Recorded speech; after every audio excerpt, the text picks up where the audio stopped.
So it's come to this. Star Wars action figures in avatar suits. Yeah, I mean the big robot suits, not the blue monkey people. Where's that kid with my latte?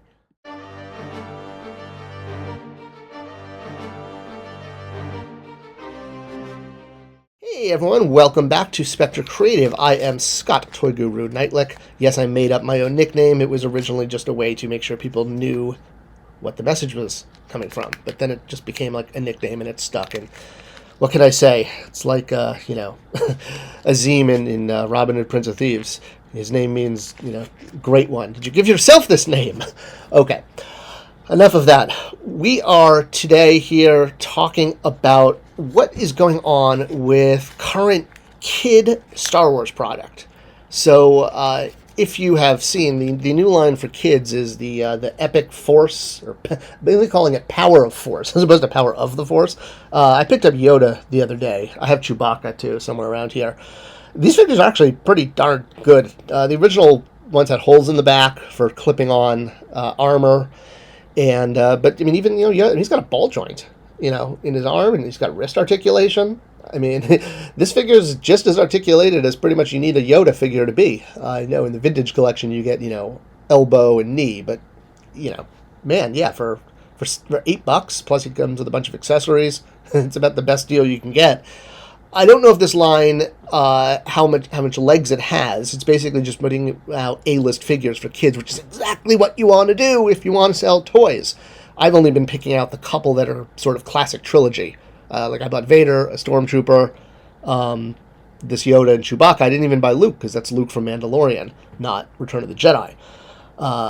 So why am I making this video if I'm talking, about kid product? Well, it's really interesting what's going on with the line, because they've now expanded beyond just figures. They've had figures, deluxe figures, mini vehicles like speeder bikes, a bunch of, IG-88 on a speeder bike, and Jango Fett, Mandalorian on a speeder bike, and a speeder and a speeder bike, an Imperial Scout Trooper on a speeder bike, which is actually also from Mandalorian. I'm surprised they haven't re-released him as a single-carded figure from Jedi. All right, anyway, point being is the new iteration of the line for 2025, they've now branded it Power of Force, and they've added more blast effects. The lightsabers now have like a shimmery electric effect, kind of like Kylo Ren, but all of them have it. And they've started decoing the figures, which what I call sort of a kid battle damage / energy, like that category. It sort of all started back in the Justice League line when they did the battle damage figures. I had these like weird triangles of battle damage all over them that just like looked. I don't know, even to me as a kid, I was like, that looks so fake. That's not the way, It's like they all had the same exact battle damage, every fig, in the same spot.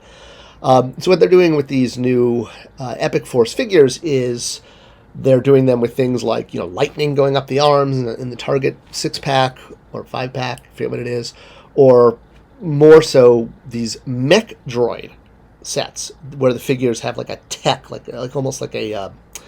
the thing that what was the virus that Cable had, the techno-organic virus, like creeping up their arms. So now, this is obviously completely meant for kids, and it's great because again, this is the way kids play. They like things that spark energy and spark computer viruses and force energy and all that. Yeah, totally not movie accurate, but neither was Power of the Force 2 when you had Buff Luke and Lando using the Solo Flex. But that was an old joke. That's why they were all buff. They were using the Solo Flex. Yeah, if you weren't a kid of the 90s, you probably have no idea what I'm talking about. So, more interesting to me is than the tech and energy deco that they're adding on figures to make them more appealing to kids is the fact that for the first time, we are getting Star Wars action figures that go inside of mech suits. And let's talk about that for a second. What does it mean when a brand goes mech? So we see this a lot. You see this in brands that obviously have mech built into them, everything from Avatar to, Robotech.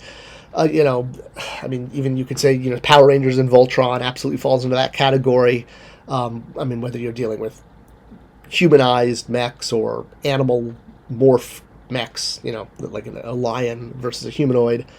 The point is a character that drives a organic shaped vehicle as opposed to a vehicle that's shaped like an airplane or a car, right? These vehicles are shaped like robots or robot humans or robot animals. That's what a mecha suit is, right?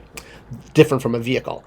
Well, what this is doing is it is blending vehicle play and figure play. So vehicle play with figure play is maximized when the figure can go in the vehicle. It's why my Mask and the original Kenner line were so big in G.I. Joe and even Masters of the Universe back in the 80s because there were so many vehicles. Being able to take the figures, let's just use the base example, Han Solo and the Millennium Falcon, right?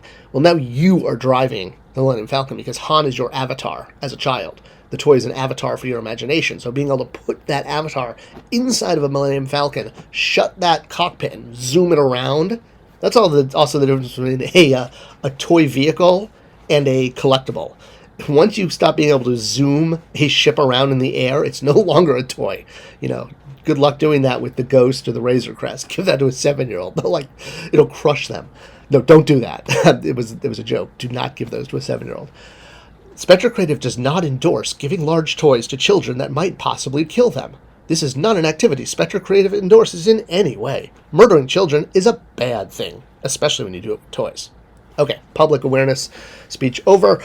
So being able to put a figure then into a mech, which is actually a derivative of them, so a mech of Vader, right? Putting Vader in a Vader robot is incredibly aspirational for kids. It has nothing to do with Star Wars, right? The closest we've ever seen to mechs are maybe AT-STs in some aspect is kind of like a mech, because it's like a chicken, or an AT-ST is like a dog. AT-AT is like a dog.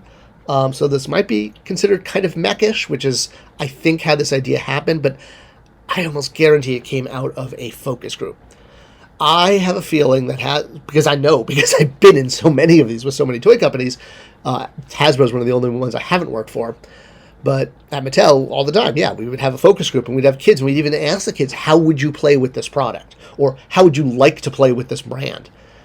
Almost guarantee you, kids said, I would like to put Darth Vader in a giant Darth Vader robot. Someone wrote that out, said, And then they probably prototyped it and then put it in front of kids to see how they liked it. And they probably really liked it. I'm guessing this scored really, really well with kid play. Because otherwise, it would be really hard to convince something like Lucasfilm to do something like this. It's so off-brand. Unless you had what's called proof in the pudding of statistics or data showing how kids engage with it.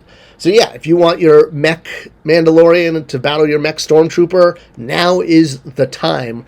And we'll see how these do, because Star Wars as a brand needs more kids playing with it. Even though adult collectors are slowly becoming 50% of toy purchases, we still need the other 50%. And having product out there that engages with kids is so important.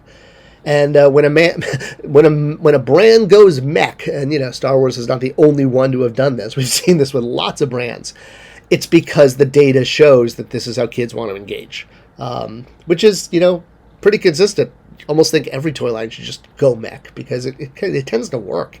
There's just something so cool about putting a mini version of yourself. If you're Anakin, and I'm usually not Anakin, but when you're fighting, this is you. And be able to put this inside of something giant and then walk it or fly it or get, it's like getting the mushroom in Super Mario or, holding the sword up and saying by the power of Grayskull. You immediately get to put that figure in something and enhance its battle power. And now you are ready to fight and you are more powerful than ever. What kid's not going to love that? And that is why brands go mech. Well, if you want to read a book about why people are looking for the source of the Nile, I suggest The Nile Quest, my new book on Amazon. Check it out. It is an amazing real-life Indiana Jones adventure. It's getting great reviews, selling really well, but gotta pimp it, because that's, what you do on your YouTube channel. So check it out. It's a great way to support this channel, is sharing these videos. I thank you for doing that. I will see you in the next video.